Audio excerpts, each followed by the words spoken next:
ஆண்மையே போயிடுதில்ல அன்றைக்கி. 20 வயசு இப்போ என்கிட்ட என்ன கேட்குறாங்க, 20 வயசில் வராங்க, எனக்கு ஆண்மை இல்லை, ஒர்க் ஆகலை அப்படி தான் வராங்க. ஆனால் அது கையேந்தி போனில் சாப்பிட்றது தப்பு இல்லை, உட்காந்து சாப்பிடணும். அவங்க கூட 40 பருப்பு அது இதெல்லாம் போட்டு நான் பண்ணி நான் சாப்பிட்டுக்கிட்டேன். நீங்கள் கூட எனக்கு வயசு எவ்வளோ சொன்னீங்க, இப்படியே உங்களை பார்த்து அப்படியே உங்களை படுக்க வச்சிடலாம். நம்ம எந்த இடத்துலேருந்து ஒழுக்கமாக இருக்கிறவங்க யாருமே தோக்க மாட்டான். அது சாப்பிட்டதுலேருந்து முடியும் எனக்கு அதிகமாகிடுச்சு. கிட்டத்தட்ட என்ன 1965லலாம் எனக்கு அந்த வர்மக்கலை தெரியும். சூரியன் எப்படி இருக்கும், சந்திரன் எப்படி இருக்கும், நட்சத்திரம் எப்படி இருக்கும், இது மாதிரி சொன்னது யார்? ஒன்றும் இல்லை, இப்போ தினத்தந்தி பேப்பர் காலையில் படிச்சுன்னா கும்பராசிக்கு என்னென்னு படித்தா அது இருக்கும். அதுதான் அன்றைக்கி நடக்கும். எனக்கு ராஜேஷ் அவர்கள் இந்த வருஷம் இறந்துருவாருன்னு சொன்னார். நான் போய் கேட்கும்போது கரெக்டாக இருந்துட்டு எனக்கு ஜோதிடம் பார்க்க தெரியாது, ஆனால் தடுக்கலாம்ல, குழந்தை உற்பத்தி பண்ணலாம். சாப்பிட்டு பிரிக்கும் உடம்புல எல்லா இடத்துக்கும் போவோம், இதயத்துக்கு போவோம், கிட்னிக்கு போவோம், ஆண்குறிக்கு போவோம். அதை நம்ம சரியாக கவனிச்சிக்கிட்டால் எல்லாம் முடியும். குழந்தை ஈஸியாக பிறக்கும்.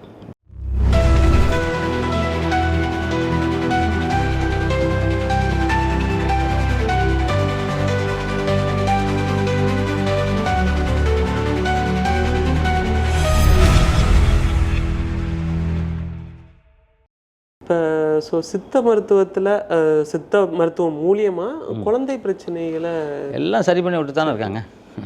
நீங்கள் அதை சாப்பிட்டு இருந்தால் குழந்தை பிரச்சனையே வராது சார். நீங்கள் அந்த மூலிகைகள்லாம் சாப்பிட்டீங்கன்னா அந்த குழந்தை ஆண்மை இல்லாமலே இருக்காது. ஆண்மையே போயிடுதில்ல அன்றைக்கி. 20 வயசு இப்போ என்கிட்ட என்ன கேட்குறாங்க, 20 வயசில் வராங்க, எனக்கு ஆண்மை இல்லை, ஒர்க் ஆகலை அப்படி தான் வராங்க. ஏன்னா அவங்க சாப்பிட்ற சாப்பாடு சரியில்லை, எல்லா விதையும் உணவுகளும் அவங்களுக்கு எல்லாமே சரியில்லை. முதல்ல உணவு உட்காந்து சாப்பிட்ணும், நின்றுட்டு சாப்பிடக்கூடாது. இப்போ கையேந்தி பொருள் தான் நிறைய பேர் சாப்பிட்றாங்க. ஏன்னா கம்மியாக இருக்குது, வீட்டில் சமையல் பண்ணுறத விட அங்கேயே சாப்பிட்லான்னு அங்கே தான் சாப்பிட்றாங்க. ஆனால் அது கையேந்தி போனில் சாப்பிட்றது தப்பு இல்லை, உட்காந்து சாப்பிடணும். அவங்க கூட அப்படியே நின்றுட்டு சாப்பிடும்போது உங்களுக்கு தண்ணியை நின்று குடித்தா கிட்னி போயிடும். உணவு உட்காந்து அதாவது உணவு நம்ம சாப்பிடும்போதே நான் அப்போ சொன்ன மாதிரி தான், மண்ணில் பயிர் மட்டும்தான் முளைக்கும், வேறு எதுவுமே முளைக்காது. நம்மளை போச்சா கூட இறந்துடும், அவ்வளோதான். ஆனால் பயிர் முளைக்கும், அதுதான் விதை போட்டால் அது முளைச்சே தீரும். அப்போ அந்த விதையை நம்ம சாப்பிடணும் இல்லையா? அதை சாப்பிட்றதில்ல இவங்க ஏதோ என்னமோ அப்படின்னு சாப்பிட்றாங்க. அதனால் இது எல்லாமே நம்ம பார்க்கும்போது சித்த வைத்தியத்தில் நிறைய வேர்கள், இப்போ நான் கூட ஒரு 120 வகையான வேரை போட்டு 80 வகையான வேர், 40 வகையான பருப்பு அது இதெல்லாம் போட்டு நான் பண்ணி நான் சாப்பிட்டுக்கிட்டு இருக்கேன். நீங்கள் கூட எனக்கு வயசு எவ்வளோ சொன்னீங்க? 48 சொன்னீங்க. அப்போ எனக்கு 73 40 25 வயசு உங்களுக்கு தெரியல. எனக்கு அந்த மூலிகை தான் காரணம்.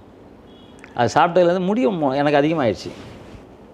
ஓகே, அது முடி இப்போ எல்லாருக்கும் ஒரு யங்ஸ்டர்ஸுக்கே வர்றது என்னென்னா முடி கொட்டுற பிரச்சனை தான். நிறைய பேர் இப்போ நேற்று ஒரு இடத்துக்கு போகிற ஒரு ஃபங்க்ஷனுக்கு நிறைய பேர் மொட்டையாக தான் இருக்காங்க. என்னென்னா முடி கொட்டிச்சுன்னு நினைக்கிறாங்க.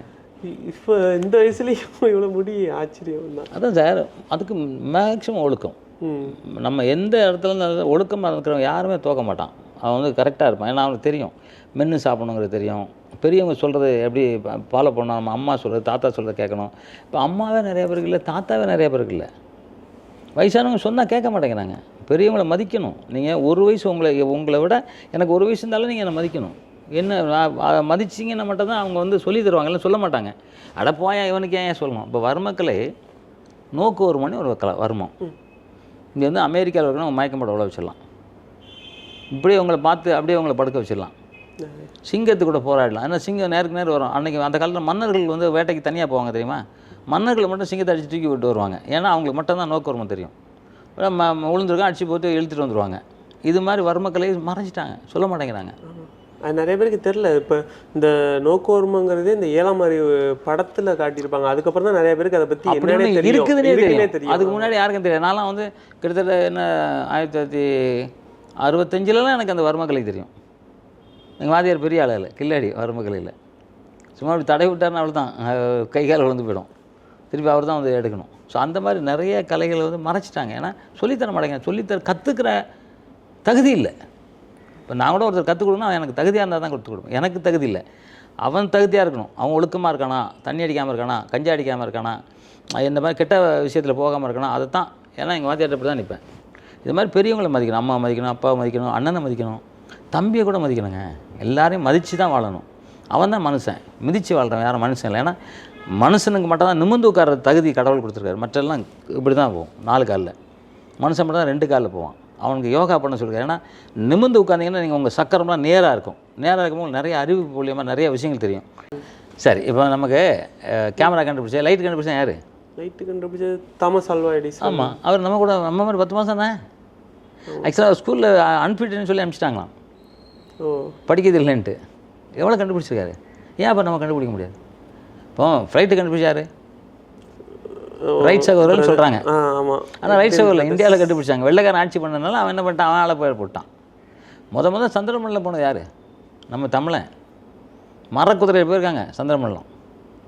கீழே 7 உலகம், மேலே 7 உலகம்னு சொல்லிட்டு குரு இந்த இந்த இந்த இது என்னது, சூரியன் இப்படி இருக்கும், சந்திரன் இப்படி இருக்கும், நட்சத்திரம் இப்படி இருக்கும், இது மாதிரி சொன்னது யார்? நம்ம முன்னோர்களுங்க, தமிழர்கள், தமிழ் முன்னோர்கள். ஆமாம், இங்கேருந்து இந்த புக்கெல்லாம் திருட்டிட்டு போயிட்டானுங்க. இங்கே வெள்ளைக்காரன் ஆட்சி பண்ணாலும் எல்லாத்தையும் தூக்கிட்டு போயிட்டான். தூக்கிட்டு போய் அவன் அதை வந்து படித்து கிடிச்சு இது பண்ணிட்டுருக்கான வெளியே. நம்ம அதை விட அறிவாளிகள். யார் என்ன இருக்கிறான்னு கண்டுபிடிச்சது நம்ம தான்.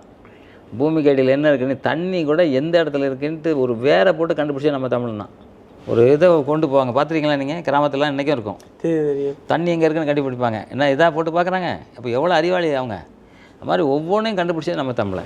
ஸோ அந்த இதில் நம்ம பிறந்திருக்கணும், எவ்வளோ பெரிய விஷயம் பாருங்கள். அது மாதிரி எல்லா கண்டுபிடிப்பும் நம்மக்கிட்ட இருந்து தான் வந்துச்சு. நம்ம அதை வந்து இது பண்ணல. இப்போ கூட ஒருத்தர் பெட்ரோல் கண்டுபிடிச்சார் தண்ணியில். ஆமாம், அதுக்குள்ளே வச்சுட்டாங்க, மேடா கண்டுபிடிச்சான்ட்டு. அதானே? அப்போ எப்படி கண்டுபிடிப்பான்? எல்லாமே நம்ம கண்டுபிடிக்க முடியும், சொல்ல மாட்டேங்கிறான் வெளியில். அவன் வச்சுருக்கான், ரகசியமாக வச்சுருக்கான். அது மாதிரி கண்டுபிடிச்சா அவன் ரகசியமாக வச்சுருக்கான். அது மாதிரி இப்போ நோயே வராமல் இருக்கிறதுக்கு நம்ம எல்லாமே பண்ண முடியும். நம்மளாலே முடியும், எல்லாராலையும் முடியும் நோய் வராமல் இருக்கிறதுக்கு. ஏன்னா சிங்கம் என்ன ஆஸ்பத்திரிக்கு வருதா? ஹாஸ்பிட்டல் வச்சுருக்காங்களா சிங்கத்துக்காக? தனியாக ஹாஸ்பிட்டல் காட்டுக்குள்ளே வச்சுருக்காங்களா? புலிக்கு வச்சுருக்காங்களா? இங்கே நம்ம கூட சேர்ந்து நாய்க்கு தூக்கிட்டு போகிறோம் ஹாஸ்பிட்டலுக்கு. வேறு யாருக்கும் அங்கே நோய் வராது, நமக்கு மட்டும் ஏன் நோய் வருதுன்னா எண்ணங்கள். இதை சாப்பிட்டா அப்படி ஆகிடுமோ, அதை சாப்பிட்டா ஆகிடுமோ. அப்புறம் மென்று சாப்பிட தெரியாது. இப்போ முதல்ல அப்படியே ஒழிக்கிறோம், அது உள்ளே ஆசிட் இருக்குது, நம்ம அப்படியே கரைச்சி எடுத்துரும். நம்மக்கிட்ட ஆசிட் இல்லை, மெல்லணும். நமக்கு பல் இருக்குது, முதலைக்கு பல் இருக்கா? இருக்கா இல்லையா? நாக்கு இருக்கா, பல் இருக்கா? நானே டவுட் ஆகிட்டேனே. பல் இருக்குது, நாக்கில் இருக்குது. பல் இருக்குது தானே? பல்லுன்னு இந்த 2 பல் இருக்குது முன்னாடி, அதான் மேடம். நாக்கு கிடையாது, உள்ளே போய் ஆசிட் இருக்குது, அப்படியே இதாகி பண்ணுறோம். உடனே உள்ளே போனோன்னு எரிச்சிடும் நம்மளை. இந்த ஆசிட்டில் போட்டு அந்த மாதிரி எரிச்சிடும் அந்த குடலில். நம்மகிட்ட அது இல்லை, நம்மகிட்ட பல் இருக்குது மேலே, நல்லா மென்று உள்ளே அனுப்பணும். ஆமாம், நிறைய பேர் சொல்கிற மாதிரி இப்போ அந்த மாதிரிலாம் சாப்பிட்றதே கிடையாது. எல்லாருமே டக்கு டக்குன்னு சாப்பிட்டு. இங்கே வந்து டிவி சார், இங்கே வந்து செல்ஃபோனு, இங்கே வந்து சாப்பாடு. ஆமாம், சாப்பாடை வச்சாங்களா மலம் வச்சுருக்காங்களான்னு தெரியாமல் சாப்பிட்ருக்காங்க நிறைய பேர். சாப்பாடை மதிக்கணும் சார், அதுக்கிட்ட வேண்டணும். அது வேணா தான் அதுக்கு நமக்கு சக்தி கொடுக்கும். இப்போது உங்களை வந்து நான் அன்பாக வாங்க தம்பி அப்படின்னா தான் நீங்கள் வாங்கம்பிங்க. டே வாடானா நீ போடான்னு சொல்லிட்டு போயிருவீங்க, அவ்வளோதானே? உண்மை தானே? பெரிய ஆள்னா அப்புறம் மதிக்க தெரியாது எவனுமே பெரிய ஆள் கிடையாது. உங்களை நான் மதிக்க தெரியலன்னா நான் பெரிய மனுஷனே கிடையாது. வயசில் வேணால் பெரியவனாக இருக்கலாம், ஆனால் அது எப்படி மதிக்க தெரியாத மாதிரி. உணவுங்கிறது யார்? அன்னபூரணி அம்மா. அந்த உணவை கும்பிட்டு சாப்பிட்ணுங்க. அது மேலே முழு கவனத்தை வைக்கணும். அப்போ தான் உடம்புல போய் சத்து ஏறும். நீங்கள் வந்து எவ்வளோ அணுக்கள் இருக்குது நம்ம உடம்புல? எவ்வளோ நிறையா இருக்குது, கோடிக்கணக்கில் லட்சக்கணக்கில் இருக்குது. கொடுங்க, எவ்வளோ இருக்கும் சும்மா சொல்லுங்கள். சும்மா ஒரு 1,00,000 அணுக்கள், 40 லட்சம் கோடி அணுக்கள் இருக்குது. 40 லட்சம் கோடி அணுக்கள் நம்ம உடம்புல இருக்குது.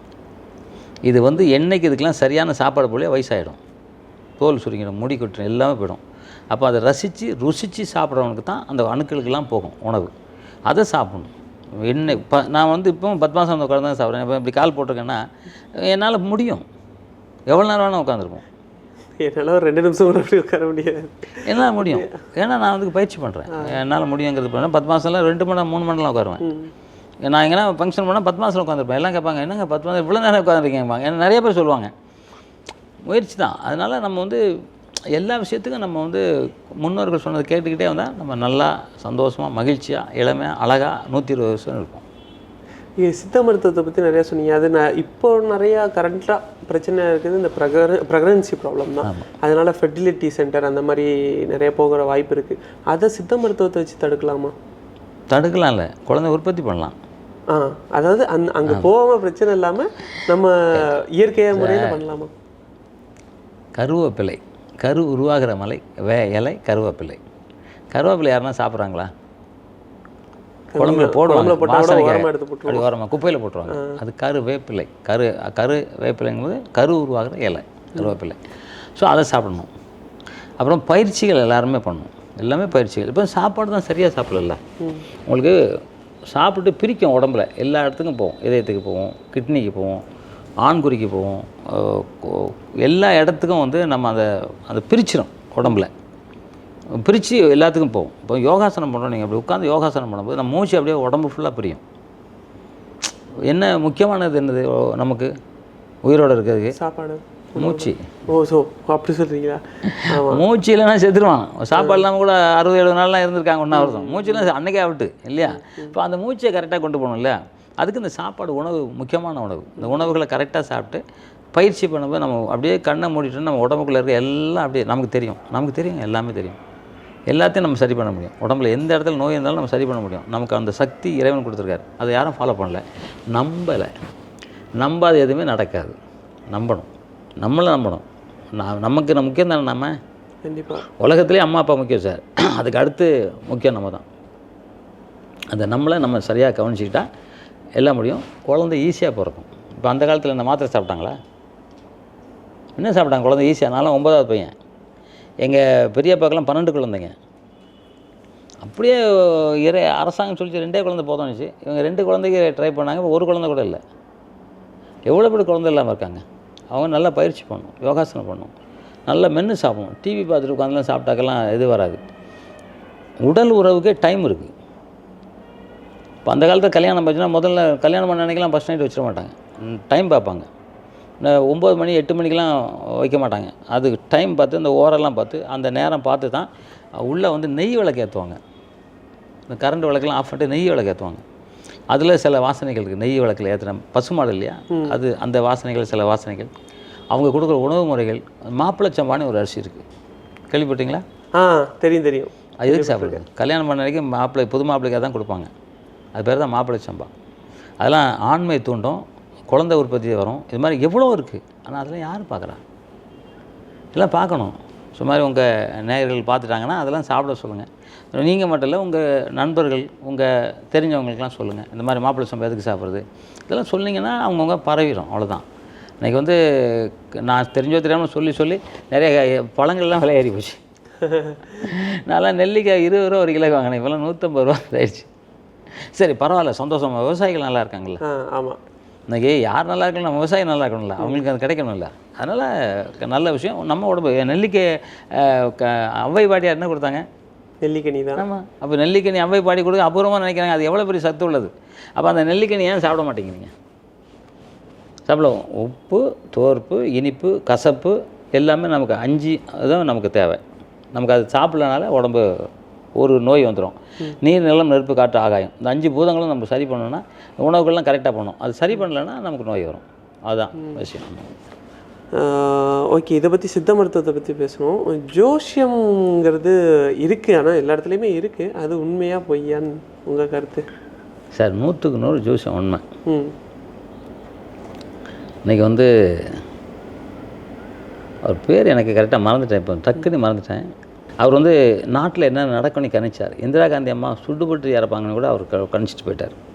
எப்பவுமோ அவர் இறந்து கிட்டத்தட்ட 400-1000 வருஷத்துக்கு மேலே ஆச்சு. ஆனால் இந்த நாட்டில் இந்த மாதிரி நடக்கும்லாம் சொல்லி போனார். பாதுகாவலால் சுடப்படுவாங்க அப்படின்னு சொல்லியிருந்தார். அப்போ அது என்னது? ஜோசியம் தானே. அது மாதிரி நட்சத்திரங்கள் இப்படி இருக்கும்னு சொல்கிறது அவரு தானே, ஜோசியம் தானே சார். எல்லாமே உண்மை சார். இப்போ நான் வந்து கும்பராசி, சதய நட்சத்திரம். கும்பராசி இந்த இது நடக்கும் அப்படின்னு நான் சொல்கிறாங்க. அது நடக்குதே. ஒன்றும் இல்லை. இப்போ தினத்தந்தி பேப்பை காலையில் படிச்சுன்னா கும்பராசிக்கு என்னென்னு படித்தா அது இருக்கும். அதுதான் அன்றைக்கி நடக்கும். எனக்கு எப்படி சொல்கிறாங்க? அதெல்லாம் உண்மை தான். ஜோசியெல்லாம் ரொம்ப உண்மை சார். நல்லவங்கள வச்சு பார்க்கணும். சும்மா இதில் படிச்சுட்டு பார்ப்பாங்க, அதாவது கம்ப்யூட்டரில் படிச்சுட்டுலாம் பார்ப்பானுங்க. அதெல்லாம் ஜோசியம் கிடையாது. ஏன்னா அவனுக்கு தெரியாது. இப்போ வந்து ஆன்லைனில் ஜோசியம்லாம் வர அதெல்லாம் சார் இல்லவே சார், இல்லை சார். அது வந்து உங்களுக்கு ஒன்று இருக்கும், எனக்கு ஒன்று இருக்கும். சிலது முக ராசியும் பார்த்து சொல்லுவாங்க. இப்போ அங்கே ரகசியம்னு ஒன்று இருக்குது. அவங்க முகத்தை பார்த்துட்டு என்னன்னு சொல்கிறது ரகசியங்கள் ஒன்று இருக்குது. அது ஜோசியம். இது ஒரு 4-5 இது இருக்குது. கலந்து ஜோசியர் பார்ப்பார். இப்போ நீங்கள் பண்ணணும், உங்களை பார்ப்பார். சரி, உங்கள் நெத்தி இப்படி இருக்குது, கண் இப்படி இருக்குது, ஓகே, மூக்கு நீளமாக வந்துருக்கு, ஓகே அப்படின்னு அது ஒரு ஜாதகம். அப்புறம் உங்கள் ஜாதகத்தை போடுற எல்லாம் கணிச்சு சொல்லுவார். சும்மா நீங்கள் கம்ப்யூட்டரில் பார்த்துட்டிங்கன்னா என்ன தெரியும்? கம்ப்யூட்டரில் என்ன தெரியும்? அவன் சும்மா தோராயமாக ஒரு கும்ப ராசிக்கு ஒருத்தன் எழுதியிருப்பான், ஒருத்தன் மீன ராசி எழுதியிருப்பான், மகரத்துக்கு எழுதியிருப்பான். இந்த ஒவ்வொரு ராசிக்கு ஒன்று எழுதியிருப்பான். அதை பார்த்து ஒருத்தன் இப்படி சொல்லுவான், ஒருத்தன் அப்படி சொல்லுவான். அதெல்லாம் நம்ம நம்ப முடியாது. அது வந்து போய் உட்காந்து பண்டிதர் அவங்க அதுக்காக படிச்சிருப்பாங்க, அவங்கக்கிட்ட போய் உட்காரணும். சும்மா அந்த மாதிரி சகுப்பு வட்டி கட்டி நான் ஜோசியர்னு சொல்லுவாங்க. நிறைய பேர் ஏமாத்தோம். இப்போ பாருங்கள், நிறைய பேர் சாமிங்கிறான். டேய், சாமி எங்கேடா வந்து நான் சாமின்னு சொல்லிச்சு? சாமி என்றைக்கு நம்ம சாமின்னு அது வந்து சொல்லிச்சு. இப்போ நிறைய சித்தர்கள், இப்போ திருவண்ணாமலைக்கு போனீங்கன்னா லட்சக்கணக்கான சித்தர்கள் இருக்காங்க. கண்ணுக்கு தெரிஞ்ச சித்தர்கள், கண்ணுக்கு தெரியாத சித்தர்கள். நீங்கள் போய் உருகி கேட்டுக்கிட்டிங்கன்னா அந்த சித்தர்கள் உங்களுக்கு நல்லது பண்ணுவாங்க. சித்தர்கிட்ட அங்கே போய் உருகி கேட்கும் போது உங்களுக்கு நல்லது பண்ணுவார். நேர்மையாக ஒழுக்கமாக போனீங்கன்னா உங்களுக்கு என்ன பண்ணுவாங்க, சித்தர்கள் பண்ணி விடுவாங்க. நீங்கள் திருவண்ணாமலைன்னா சும்மா சாதாரண இதாக, அதெல்லாம் இப்போ என்ன மாதிரி கோயில். அப்புறம் நடராஜ சாமி சிதம்பரத்தில், அதெல்லாம் போயிட்டு வந்தீங்கன்னா வாழ்க்கையில் மாறணும் சார். திருச்செந்தூர் முருகர், எவ்வளோ திருப்பதி ஏழுமலையார், இது மாதிரி நம்ம இதெல்லாம் இப்போ ஜோதிடம் அப்படிங்கிறது எவ்வளோ உண்மையோ கடவுள் இருக்கிறதும் உண்மை. இதெல்லாம் நான்லாம் அனுபவித்தேன் தான், அனுபவிக்காமலாம் நான் சொல்லலை. இது எல்லாமே நான் அனுபவித்தேன். உங்களுக்கு ஜோசியம் பார்க்க தெரியுமா? எனக்கு ஜோதிடம் பார்க்க தெரியாது, ஆனால் சொன்னால் எனக்கு பேச தெரியும் அதை பற்றி சம்மந்தமாக. ஓகே, சும்மா இப்போ நீங்கள் சொல்கிறீங்கன்னா நான் அதை பேசுவேன். அது சம்மந்தம் ஒரு அறிவு, ஒரு நாலேஜ். ஆமாம், சும்மா நாலேஜ் கரெக்டு சொன்ன மாதிரி அந்த அது வந்து தெரியுமா ஒழிய நான் ஜோசியம்லாம் படிக்கலை. சும்மா கம்ப்யூட்டர் பார்த்து படித்து சொன்னால் அதெல்லாம் ஜோசியம் இல்லைல்ல. ஆமாம், இப்போ வந்து எனக்கு 500 கொடுங்க, 5000 கொடுங்க, நான் கம்ப்யூட்டர் பார்த்து அதை எழுதி வச்சு கொடுத்துருது. நீங்கள் 25 ரூபா கொடுத்தா கம்ப்யூட்டர் ஜாதகம் அடிச்சு தரான்ல, பார்த்துட்டீங்களா? பார்த்துருக்கேன். ஒரு 25 ரூபா கொடுத்தா போதும், கம்ப்யூட்டர் அடிச்சு கொடுத்துருவோம். அதை அவன் அடித்து வாங்கிட்டு 5000 வாங்கிக்கிறான் ஒருத்தன். இது ஏன் இப்போ ஏமாறும்? அதை தான் ஏமாறுறது தான் சொல்கிறேன். ஏமாறக்கூடாது, நல்ல ஆளாக பார்த்துக்கணும். நல்ல ஆளுங்க எவ்வளோ பேர் இருக்காங்க. இப்போ நான் கூட அன்றைக்கி ஒருத்தர் நம்ம நக்கீரில் உட்காந்தோம். அவர் பார்த்த உடனே என்னன்னு சொன்னார். அதே மாதிரி குன்றத்தூர் ஒருத்தர் இருக்கார், அவருக்கு ஒரு கை கால் வராது, ஆனால் அவர் அவ்வளோ அக்யூரேட்டாக சொல்லுவார். ராஜேஷ் அவர்கள் இந்த வருஷம் இறந்துருவார்னு சொன்னார் அவர். நான் போய் கேட்கும்போது கரெக்டாக இருந்துட்டார்.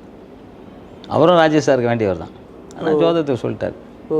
அதனால் நிறைய பேர் சொன்னது பழிக்கிறது நிறையா பேர் இருக்காங்க. அது வந்து இறைவனாக கொடுத்த வரம் அவங்களுக்கு.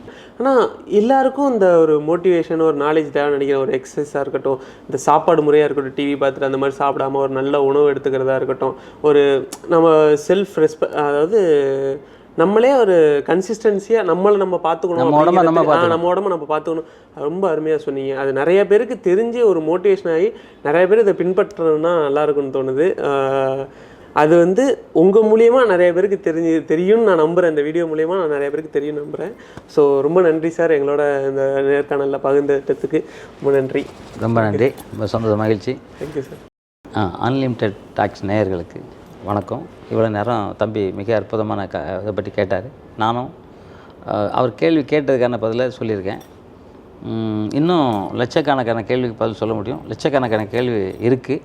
நீங்கள் இதை பார்த்து நீங்கள் இதை எப்படி ஃபாலோ பண்ணுறீங்கன்னு பார்த்துட்டு நெக்ஸ்ட்டும் இதே மாதிரி இந்த சேனலில் உட்காந்து பேசுகிறதுக்கு நான் ஆசைப்பட்றேன். இதை எல்லோரும் பார்த்து ஃபாலோ பண்ணுங்கள்.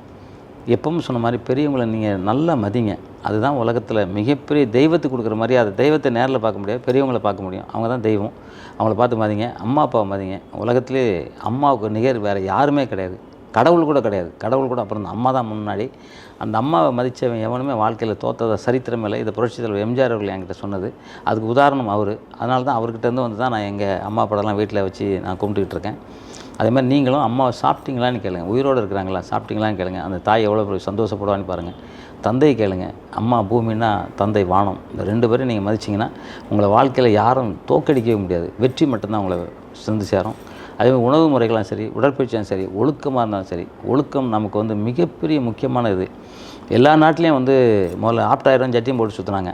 இப்போ அவங்கெல்லாம் இப்போ வேட்டி கட்டிருக்காங்க, புடவை கட்டிருக்காங்க. ஆனால் நம்ம நாட்டில் சில பேர் ஆப்டாயிரம் ஜட்டியும் போட்டு சுற்றிட்டுருக்காங்க. அதெல்லாம் பார்க்கும்போது நமக்கு, ஏன்னா வந்து குழந்தை பிறக்கலைன்னு இது கூட தம்பி கேட்டார். குழந்தை பிறக்கலைன்னா அந்த காலத்தில் வயசுக்கு வந்தோடனே தொப்புள் தெரிகிற மாதிரி பாவாடை கட்டுவாங்க. அந்த காற்றுலாம் வந்து இயற்கையான காற்றுகள்லாம் அந்த வழியாக போய் அந்த குழந்தை பிறக்கிறதுக்கான அந்த அணுக்கள்லாம் அவங்களுக்கு உற்பத்தி ஆகும்னு நம்ம சொல்லுவாங்க. அதுக்கப்புறம் கல்யாணம் பண்ணோன்னே மெட்டி போடுவாங்க. மெட்டி போட்டாக்க குழந்தை உருவாகிறதுக்கான இடம் அப்படின்னு சொல்லுவாங்க. காதில் ஓட்டை போடுவாங்க, கண்ணு நல்லா தெரியுங்கிறக்காக. இது மாதிரி நிறைய விஷயங்கள் பெரியவங்க வந்து முட்டாள் கிடையாது. அவங்க அவ்வளோ இதாக பண்ணி வச்சுருக்காங்க.